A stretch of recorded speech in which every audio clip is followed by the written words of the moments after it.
Chapter 35. Caemlyn. Rand twisted up to kneel behind the driver's seat. He could not help laughing with relief. "We made it, Matt! I told you we'd—" Words died in his mouth as his eyes fell on Caemlyn. After Baerlon, even more after the ruins of Shadar Logoth, he had thought he knew what a great city would look like. But this was more than he would have believed. Outside the Great Wall, buildings clustered as if every town he had passed through had been gathered and set down there, side by side and all pushed together. Inns thrust their upper stories above the tile roofs of houses, and squat warehouses, broad and windowless, shouldered against them all. Red brick and gray stone and plastered white, jumbled and mixed together, they spread as far as the eye could see. Baerlon could have vanished into it without being noticed, and Whitebridge swallowed up 20 times over with hardly a ripple. And the wall itself, the sheer 50-foot height of pale gray stone, streaked with silver and white, swept out in a great circle, curving to north and south till he wondered how far it must run. All along its length, towers rose, round and standing high above the wall's own height, red and white banners whipping in the wind atop each one. From inside the wall, other towers peeked out, slender towers even taller than those at the walls, and domes gleaming white and gold in the sun. 1,000 stories had painted cities in his mind, the great cities of kings and queens, of thrones and powers and legends. And Caemlyn fit into those mind-deep pictures as water fits into a jug. The cart creaked down the wide road toward the city, toward tower-flanked gates.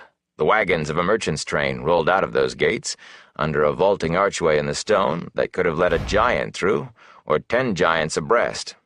Unwalled markets lined the road on both sides, roof tiles glistening red and purple, with stalls and pens in the spaces between.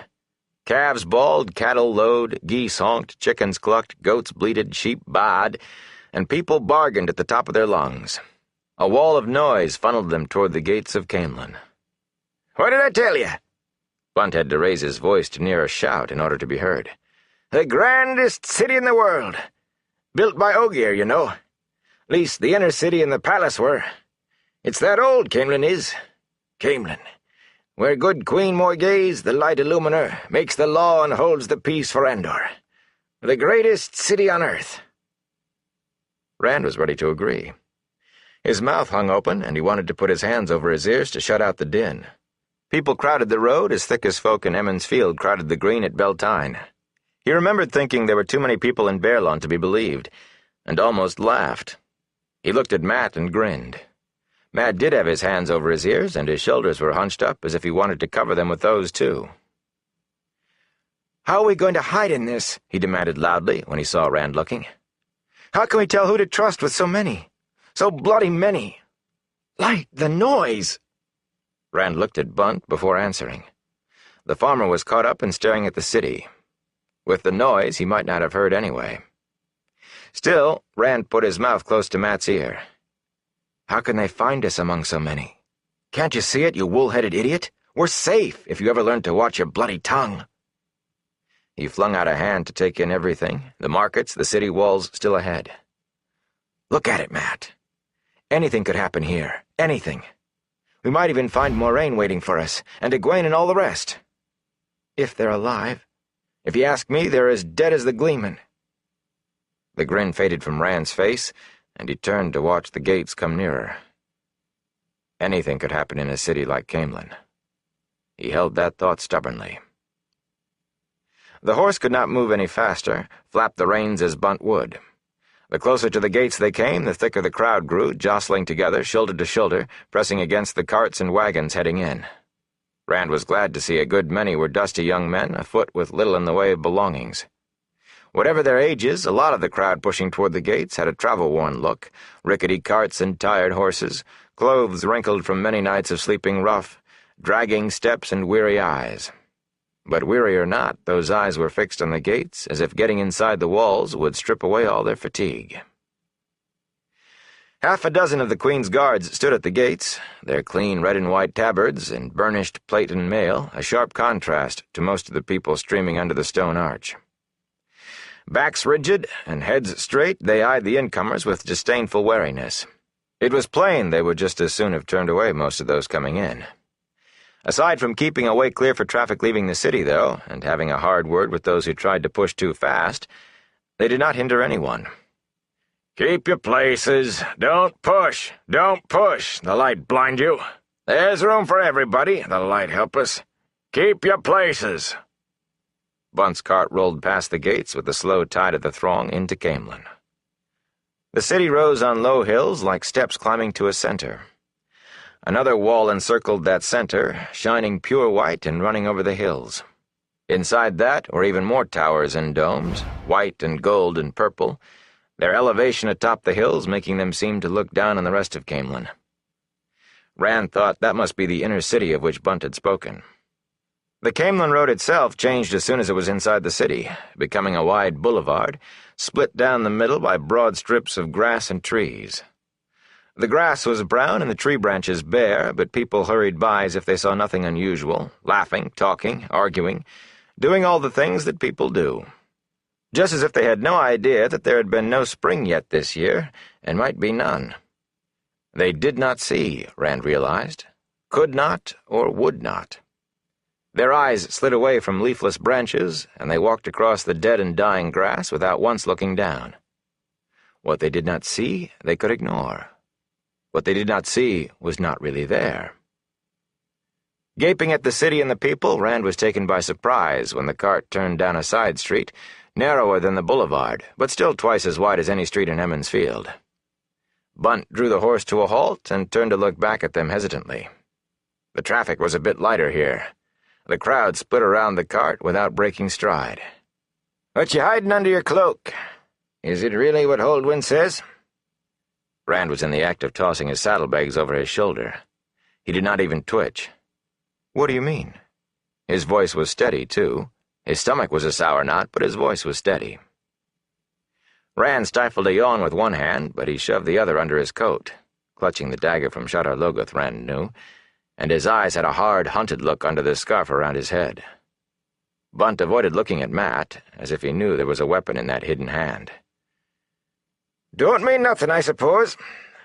Look now, if you heard I was coming to Caemlyn, you were there long enough to hear the rest. Was I after a reward? I'd have made some excuse to go in the Goose and Crown, speak to Holdwyn. Only I don't much like Holdwyn, and I don't like that friend of his, not at all. Seems like he wants you two more than he wants anything else." "I don't know what he wants," Rand said. "We've never seen him before." It might even be the truth. He could not tell one fade from another. Uh-huh. Well, like I say, I don't know nothing, and I guess I don't want to. There's enough trouble around for everybody without I go looking for more." Matt was slow in gathering his things, and Rand was already in the street before he started climbing down. Rand waited impatiently. Matt turned stiffly from the cart, hugging bow and quiver and blanket roll to his chest, muttering under his breath. Heavy shadows darkened the undersides of his eyes. Rand's stomach rumbled, and he grimaced. Hunger combined with the sour twisting in his gut made him afraid he was going to vomit. Matt was staring at him now, expectantly. Which way to go? What to do now? Bunt leaned over and beckoned him closer. He went, hoping for advice about Caemlyn. "I'd hide that." The old farmer paused and looked around warily. People pushed by on both sides of the cart, but except for a few passing curses about blocking the way, no one paid them any attention. "Stop wearing it," he said. "Hide it, sell it, give it away. That's my advice. Thing like that's going to draw attention, and I guess you don't want any of that." Abruptly he straightened, clucking to his horse, and drove slowly on down the crowded street without another word or a backward glance. A wagon loaded with barrels rumbled toward them.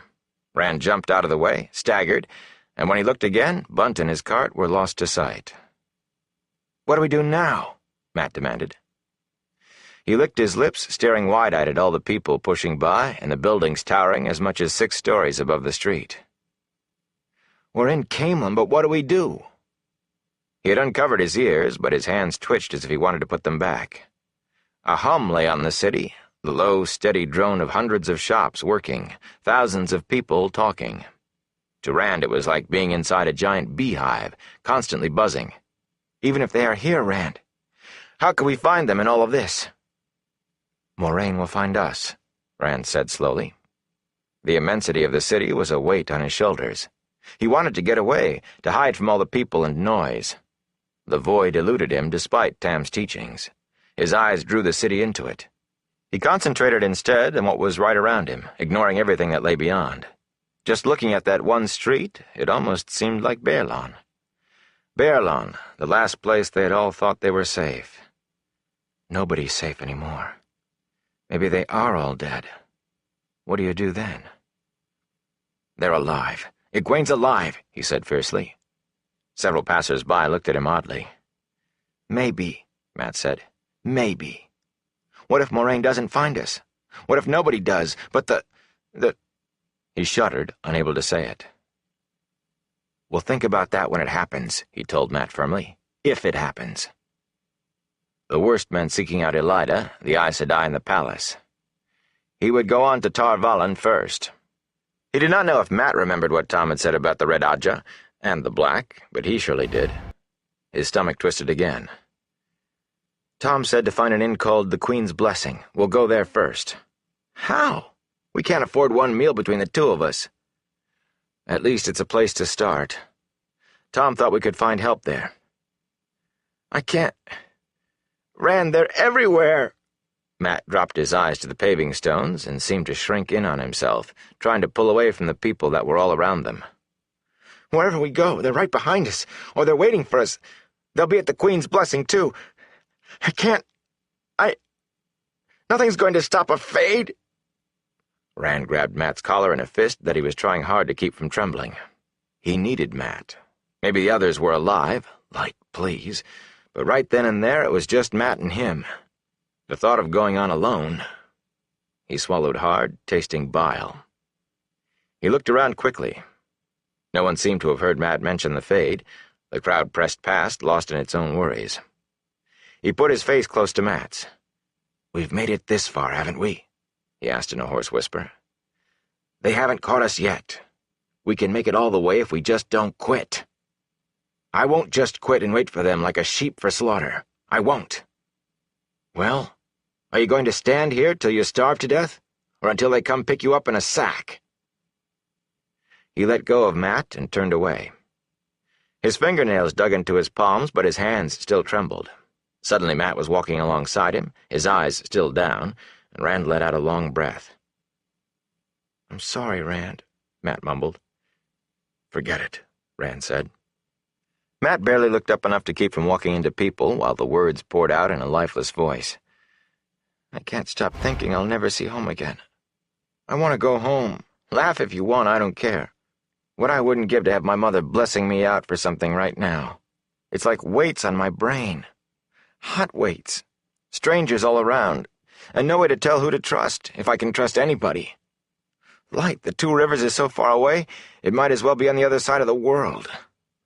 We're alone and we'll never get home. We're going to die, Rand." "Not yet, we won't," Rand retorted. "Everybody dies. The wheel turns. I'm not going to curl up and wait for it to happen, though." "You sound like Master Alvear," Matt grumbled, but his voice had a little spirit in it. "Good," Rand said. "Good. Light, let the others be all right. Please don't let us be alone." He began asking directions to the Queen's Blessing. The responses varied widely, a curse for all those who did not stay where they belonged, or a shrug and a blank look being the most common. Some stalked on by with no more than a glance, if that. A broad-faced man nearly as big as Perrin cocked his head and said, "A Queen's Blessing, eh?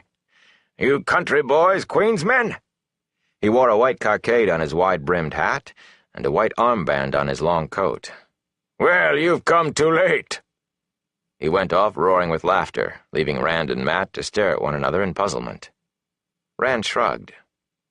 There were plenty of odd folk in Caemlyn, people like he had never seen before.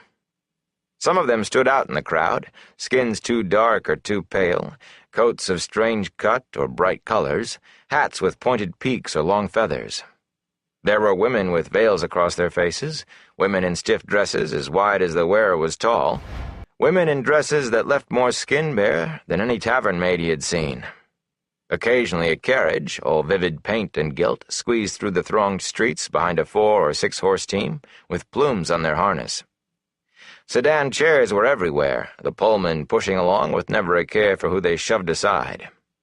Rand saw one fight start that way, a brawling heap of men swinging their fists, while a pale-skinned man, in a red-striped coat, climbed out of the sedan chair lying on its side. 2 roughly dressed men, who seemed to have been just passing by up till then, jumped on him before he was clear. The crowd that had stopped to watch began to turn ugly, muttering and shaking fists. Rand pulled at Matt's sleeve and hurried on. Matt needed no second urging. The roar of a small riot followed them down the street. Several times men approached the 2 of them instead of the other way around. Their dusty clothes marked them as newcomers and seemed to act like a magnet on some types. Furtive fellows who offered relics of Loghain for sale with darting eyes and feet set to run. Rand calculated he was offered enough scraps of the false dragon's cloak and fragments of his sword to make 2 swords and half a dozen cloaks. Matt's face brightened with interest the first time at least, but Rand gave them all a curt no, and they took it with a bob of the head and a quick, "Light illumine the Queen, good master," and vanished. Most of the shops had plates and cups painted with fanciful scenes, purporting to show the false dragon being displayed before the Queen in chains. And there were white cloaks in the streets. Each walked in an open space that moved with him, just as in Baerlon. Staying unnoticed was something Rand thought about a great deal. He kept his cloak over his sword, but that would not be good enough for very long. Sooner or later, someone would wonder what he was hiding.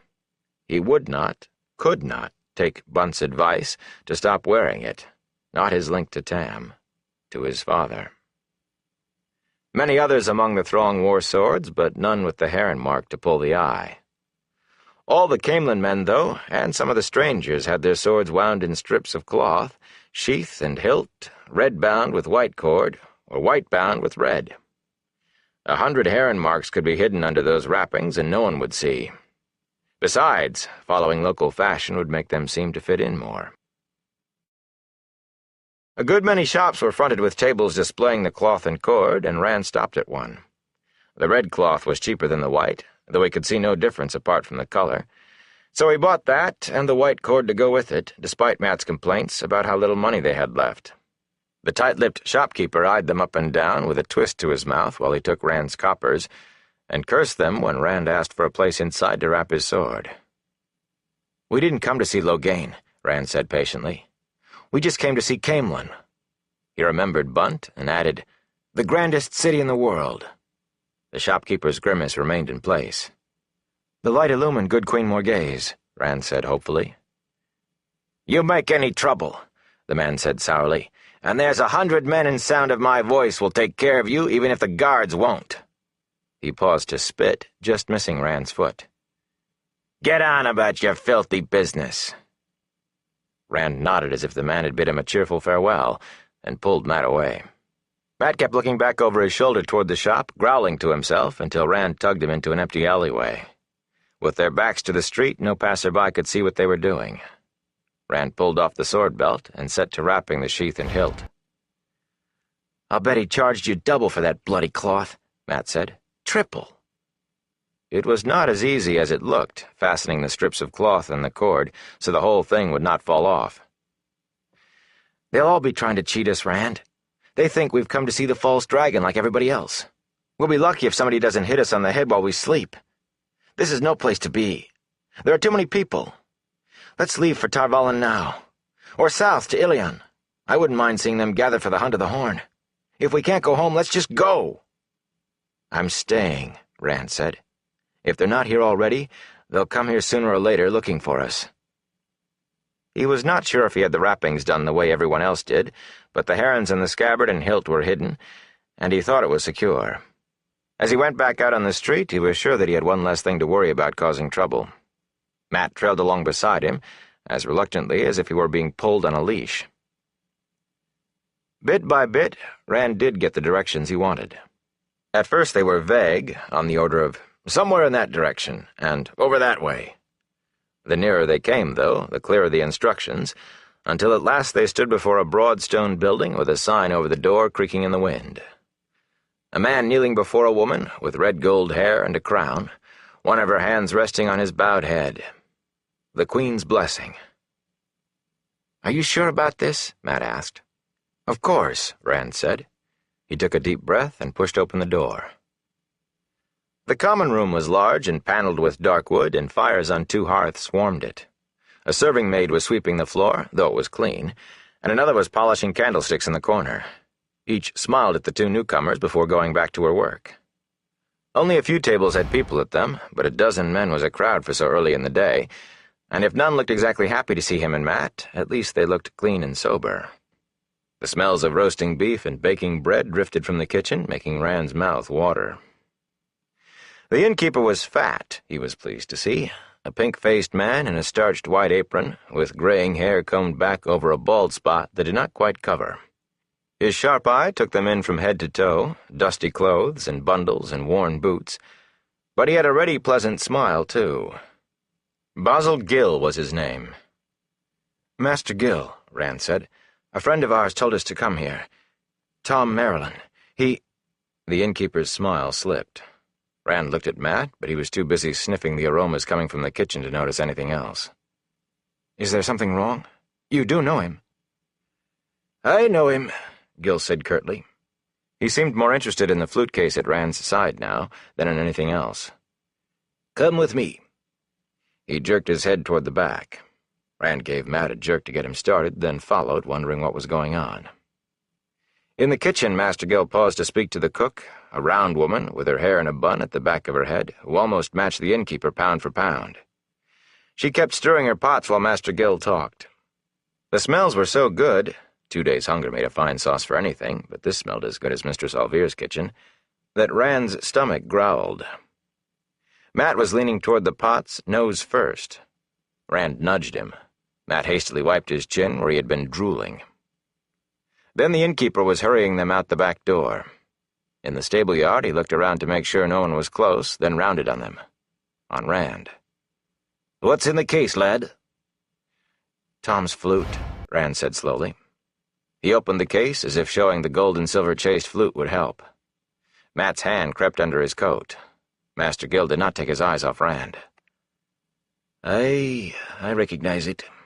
I saw him play it often enough, and there's not likely 2 like that outside a royal court." The pleasant smiles were gone, and his sharp eyes were suddenly as sharp as a knife. "How did you come by it? Tom would part with his arm as soon as that flute." "He gave it to me." Rand took Tom's bundled cloak from his back and set it on the ground, unfolding enough to show the colored patches, as well as the end of the harp case. "Tom's dead, Master Gill. If he was your friend, I'm sorry. He was mine, too." "Dead, you say? How?" A man tried to kill us. Tom pushed this at me and told us to run." The patches fluttered in the wind like butterflies. Rand's throat caught. He folded the cloak carefully back up again. "We'd have been killed if it hadn't been for him. We were on our way to Caemlyn together. He told us to come here, to your inn." "I'll believe he's dead," the innkeeper said slowly, "when I see his corpse." He nudged the bundled cloak with his toe and cleared his throat roughly. "Nynaeve, I believe you. You saw whatever it was you saw. I just don't believe he's dead. He's a harder man to kill than you might believe, is old Tom Marilyn." Rand put a hand on Matt's shoulder. "It's all right, Matt. He's a friend." Master Gill glanced at Matt and sighed. "I suppose I am at that." Matt straightened up slowly, folding his arms over his chest. He was still watching the innkeeper warily, though, and a muscle in his cheek twitched. "Coming to Caemlyn, you say?" The innkeeper shook his head. "This is the last place on earth I'd expect Tom to come, excepting maybe it was Tarvallen." He waited for a stableman to pass, leading a horse, and even then he lowered his voice. "You've trouble with the Aes Sedai, I take it?" "Yes," Matt grumbled at the same time that Rand said, "What makes you think that?" Master Gill chuckled dryly. "I know the man, that's what. He'd jump into that kind of trouble, especially to help a couple of lads about the age of you." The reminiscence in his eyes flickered out, and he stood up straight with a chary look. "Now, I'm not making any accusations, mind, but, I take it neither of you can, What I'm getting at is, what exactly is the nature of your trouble with Tar Valon, if you don't mind my asking? Rand's skin prickled as he realized what the man was suggesting. The One Power. No, nothing like that. I swear. There was even an Aes Sedai helping us. Moraine was— He bit his tongue, but the innkeeper's expression never changed. Glad to hear it. Not that I have all that much love for Aes Sedai, but better them than that other thing. He shook his head slowly. Too much talk of that kind of thing, with Loghain being brought here. No offense meant, you understand, but, well, I had to know, didn't I? No offense, Rand said.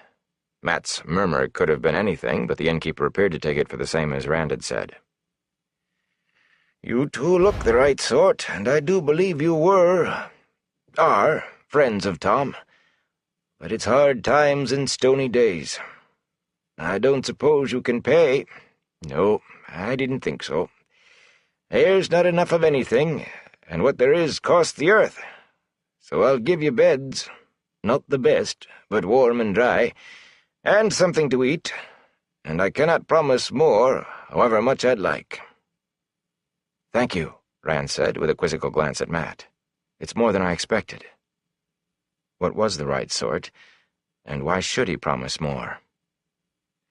Well, Tom's a good friend, an old friend. Hot-headed and liable to say the worst possible thing to the one person he shouldn't, but a good friend all the same. If he doesn't show up, well, we'll figure something out then. Best you don't talk any more talk about Aes Sedai helping you. I'm a good Queen's man, but there are too many in Caemlyn right now who'd take it wrong. And I don't mean just the White Cloaks. Mat snorted. For all I care, the Ravens can take every Aes Sedai straight to Shale Ghul. Watch your tongue, Master Gil snapped. I said I don't love them. I didn't say I'm a fool thinks they're behind everything that's wrong. The Queen supports Elida and the Guards stand for the Queen. The Lights End things don't go so bad, that changes. Anyway, lately some Guards have forgotten themselves enough to be a little rough with folks they overhear speaking against Aes Sedai. Not on duty, thank the light, but it's happened just the same. I don't need off-duty guards breaking up my common room to teach you a lesson. And I don't need White Cloaks egging somebody on to paint the dragon's fang on my door. So if you want any help out of me, you just keep thoughts about Aes Sedai to yourself, good or bad. He paused thoughtfully, then added, Maybe it's best you don't mention Tom's name either, where anyone but me can hear. Some of the Guards have long memories, and so does the Queen. No need taking chances. Tom had trouble with the Queen? Rand said incredulously, and the innkeeper laughed. So he didn't tell you everything. Don't know why he should. On the other hand, I don't know why you shouldn't know either. Not like it's a secret, exactly. Do you think every Gleeman thinks as much of himself as Tom does? Well, come to think of it, I guess they do. But it always seemed to me Tom had an extra helping of thinking a lot of himself. He wasn't always a Gleeman, you know, wandering from village to village and sleeping under a hedge as often as not. There was a time Tom Merlin was court bard right here in Caemlyn, and known in every royal court from Tyr to Maradon. Tom? Mat said. Rand nodded slowly. He could picture Tom at a queen's court with his stately manner and grand gestures.